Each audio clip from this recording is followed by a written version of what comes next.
తరతరాలుగా తరగని స్వర్ణ బంధాలు మన మానిపల్లి జ్యువెలర్స్. నిన్న ముగిసిన అసెంబ్లీ కార్యక్రమాల్లో 4 రోజుల పాటు జరిగిన అసెంబ్లీ కార్యక్రమాల్లో ఎక్కడ కూడా అనంతపురం జిల్లాకు పనికొచ్చేటువంటి ఒక మాట కూడా 14 మంది శాసనసభ్యులు కూడా మాట్లాడకపోవడం చాలా విచారకరం. మరి వీళ్ళు ఎమ్మెల్యేలుగా ఎన్ని అసెంబ్లీలు హాజరవుతామనుకుంటున్నారో, ఎన్ని సమావేశాలు హాజరవుతామనుకుంటున్నారో, మరి జిల్లాలో ఉన్నటువంటి పరిస్థితులు ఎంత అన్యాయంగా ఉన్నాయి, ఎంత అధ్వానంగా ఉన్నాయి, ముఖ్యమంత్రి గారి దృష్టికి తీసుకొని పోయేదానికి ఒక అసెంబ్లీ వేదికగా ఆయన దృష్టికి తీసుకొని పోయేదానికి ఉన్న అవకాశాన్ని ఎందుకు జారబెట్టుకుంటున్నారు నాకైతే అర్థం కావడంలే. ఇక్కడ జిల్లాకు వచ్చేటప్పటికి పెద్దగా పెడబొబ్బలు పెట్టేటువంటి నాయకులు ఎవరు కూడా ఆడ పనికొచ్చిన మాటలు అయితే ఏమీ మాట్లాడింది లేదు. ఎంతసేపు చంద్రబాబు నాయుడు గారిని పొగడ్డము, భజన అంటే ఏ స్థాయిలో భజన అంటే ఆ స్థాయిలో భజన. ఒక ఎమ్మెల్యే అయితే సూపర్ 6 అమలు చేసేసాడు, కృతజ్ఞతలు అని వంగి దండాలు పెట్టే కార్యక్రమం చేశాడు. సూపర్ 6 అమలు చేసి అందరినీ ఉద్ధరించేసినాడు చంద్రబాబు నాయుడు. ఎంత అన్యాయంగా చెప్తా ఉన్నారు. సూపర్ 6లో ఇప్పటి వరకు నిరుద్యోగులకు ఉద్యోగాలు ఇచ్చింది లేదు, నిరుద్యోగ భృతి ఇచ్చింది లేదు, మహిళలకు నెల 1500 రూపాయలు ఇస్తామన్నటువంటి హామీ తుంగలో దొక్కినటువంటి పరిస్థితి ఉంది. బీసీలకు 50 సంవత్సరాలకే బీసీ ఎస్సీ ఎస్టీలకు పెన్షన్ ఇస్తానటువంటి హామీ కూడా అట్లాగే ఉంది. ఇంతవరకు పెన్షన్ మినహా చేసింది ఏదీ లేదు ఈ ప్రభుత్వం. అదేవిధంగా సీనియర్ నాయకులు పయ్యావుల కేశవ్ గారు చంద్రబాబు గారిని పొగడ్డంలో ఆయన ఎందుకో ఈ మధ్య మరి పొగడ్తలు ఎక్కువ చేస్తున్నారు. అంతా చాలామంది ముఖ్యమంత్రులు వచ్చినారు పోయినారంటే చంద్రబాబు గారు అలాగే ఉన్నారంటే మరి ఏం చేశారు చంద్రబాబు గారు? పోనీ అనంతపురం జిల్లాకి ఏం చేశారు? ఆయన మంత్రిగా ఉన్నారు కేశవ్ గారు, ఆయన కూడా చూసుకోవాలి కదా. ఆయన అలాగే ఉన్నారు. బస్సులో ఉండి రాష్ట్రం విభజన కాబడితే బస్సులో ఉండి పరిపాలన చేసినారు. రాష్ట్రం విభజన కాబడింది అంటే చంద్రబాబు ఇచ్చిన లేఖ వల్ల. తర్వాత ఆయన బస్సులో ఉండి కాపురం చేసినారు. ఇక్కడ ఉండడానికి ఇల్లు లేదు అంటే అవును 5 కోట్ల విలువ చేసే కారవాన్లో లగ్జరీ బస్సులో ఉన్నారు, అందులో సకల సౌకర్యాలతో ఉన్నారు. మరి ఎవరు కోరినారు ఈ రాష్ట్ర విభజన? ఎవరు కోరినారు? పోనీ ఈరోజు ఉన్నటువంటి పరిస్థితుల్లో మరి నిలవడానికి నీడ లేదు, ఉండడానికి ఇల్లు లేదు, కూర్చోవడానికి కుర్చీ లేదనే రకంగా చెప్పేటువంటి మీరందరూ కూడా ఈరోజు ఈ అడ్డగోలు ఈ దోపిడీ ఎందుకు చేస్తూ ఉన్నారు? అమరావతి పేరుతో 1,00,000 కోట్ల రూపాయలు సరిపోవు, కనీసం 2 లక్షల కోట్ల రూపాయలు కావాల్సి వస్తుంది ఈ బేసిక్ ఇన్ఫ్రాస్ట్రక్చర్ కానీ మాట్లాడుతున్న పరిస్థితుల్లో 1,000 కోట్ల రూపాయలు దోపిడీ ఎంతవరకు భావ్యమని ప్రశ్నిస్తూ ఉన్నాం. మరి అమ్మ సవితమ్మ, నువ్వు అసెంబ్లీలో చంద్రబాబును పొగిడింది బాగానే ఉందమ్మా, కానీ ఒక తప్పు గమనించుకో. చంద్రబాబు ఏదైతే తప్పు చేశాడో, గాలేరు నగరి నుండి చిత్తూరు కడప జిల్లాలకు హంద్రీనీవా కాలువలకు లిఫ్ట్ ఇరిగేషన్ స్కీమ్ ఏదైతే జగన్ గారు తెచ్చారో అది రద్దుపరిచారు చంద్రబాబు గారు అనధికారికంగా. దానివల్లే లైనింగ్ చేయాల్సి వచ్చి ఈరోజు విమర్శలు ఎదుర్కొంటా ఉన్నాడు. నువ్వు కూడా అదే తప్పు చేస్తూ ఉన్నావు. మడక్సిర బ్రాంచ్ కాలువ 40 కిలోమీటర్ నుంచి మడక్సిర బైపాస్ కెనాల్ అంటే దాదాపుగా మడక్సిర బ్రాంచ్ కాలువ 125 కిలోమీటర్ కంటే 85 కిలోమీటర్లు స్కిప్ చేసి నేరుగా ఒక బైపాస్ కాలువకు టెండర్లు పిలిచారు జగన్ గారు. పనులు మొదలు పెట్టించు.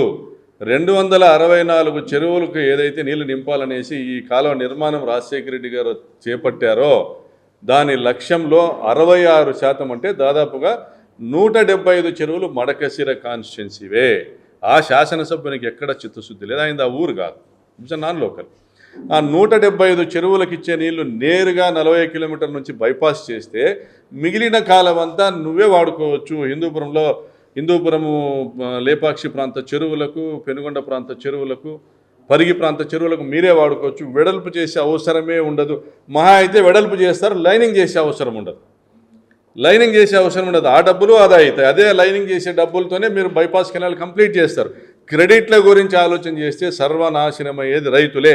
నీ పెనుగొండ సంబంధపల్లి ప్రాంతంలో లైనింగ్ చేస్తే తర్వాత 6 నెలలకి నీ ఇంటికాడికి వచ్చే రైతులు కూర్చోపోకపోతే అడుగునన్ని. నేను పరిటాల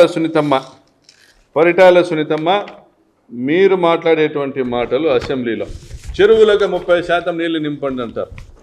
చెరువులకు 30% నీళ్లు నింపమని మాట్లాడేదానికి శాసనసభ్యురాలు అవసరమా? ఎమ్మెల్యే అవసరమా?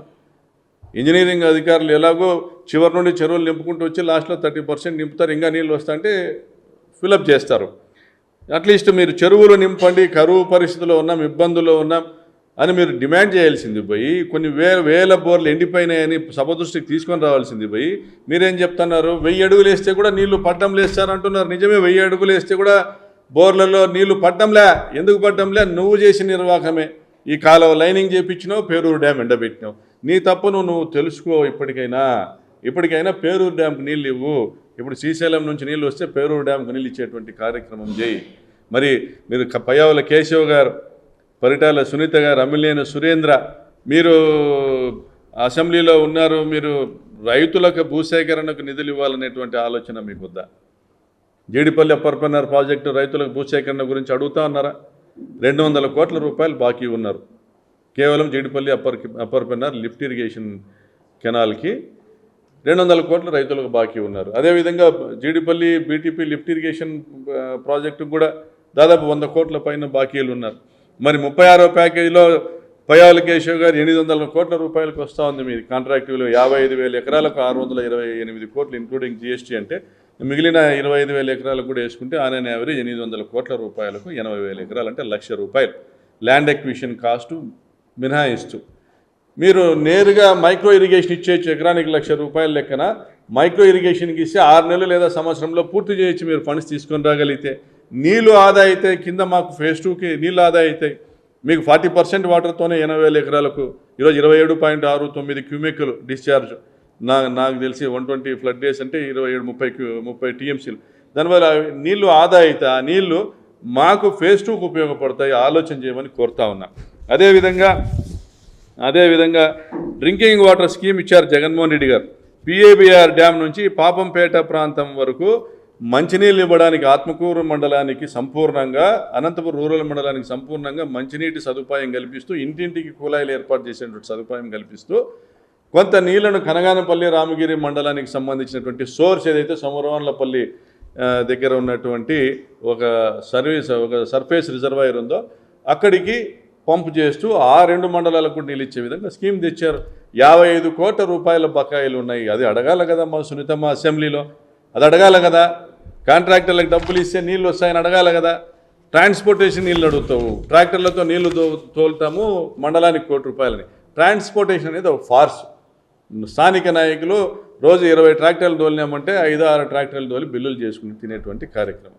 మరి ఇక్కడ కూడా నువ్వు ప్రజలకు ఉపయోగపడనేటువంటి మాటలు మాట్లాడడం వల్ల ఉపయోగం లేదు. టోటల్గా చెప్పాలంటే ఎలినినో ప్రభావం వల్ల ఈరోజు అనంతపురం జిల్లా పడబోయేటువంటి పాట్లు, రాబోయే కాలంలో ఈ జిల్లాలో జరగబోయేటువంటి వలసలు, ఈ జిల్లాకి 2014-19 మధ్యలో ఏం జరిగిందో అనంతపురం జిల్లా రైతులపై కేరళ, కర్ణాటక ప్రాంతంలో భిక్షాటనకు పాల్పడినటువంటి దుస్థితి మనం అప్పట్లో చూసినాం. మళ్ళీ ఇది రిపీట్ కాబోతా ఉంది.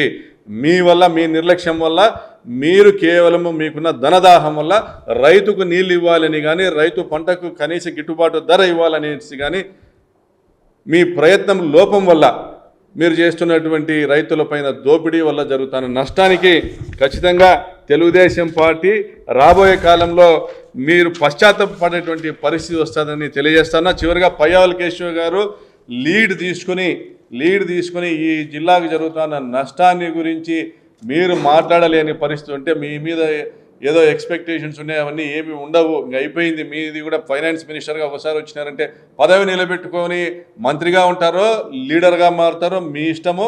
ఈ దోపిడీని అరికట్టండి. ప్రాజెక్టుల పేరుతో చేస్తున్న దోపిడీని అరికట్టండి. ఇదే డబ్బు దీనికి రెట్టింపు అంటే దీనికి 4 రెట్లు లబ్ధి జరిగే విధంగా ఈ డబ్బు మీరు ఏదైతే ఖర్చు పెడుతున్నారో ప్రాజెక్టుల పేరుతో అనంతపురం జిల్లాలో 4 రెట్లు ఖర్చు 4 రెట్లు రైతులకు లబ్ధి జరిగే విధంగా 4 లక్షల ఎకరాలు సాగులో తెచ్చే విధంగా ఇదే డబ్బును ఉపయోగించి చేసిండవచ్చును. మీ దోపిడీ విధానాన్ని మీరు మానుకోకపోతే చరిత్రలో కలిసిపోతారు. తస్మాత్ జాగ్రత్త.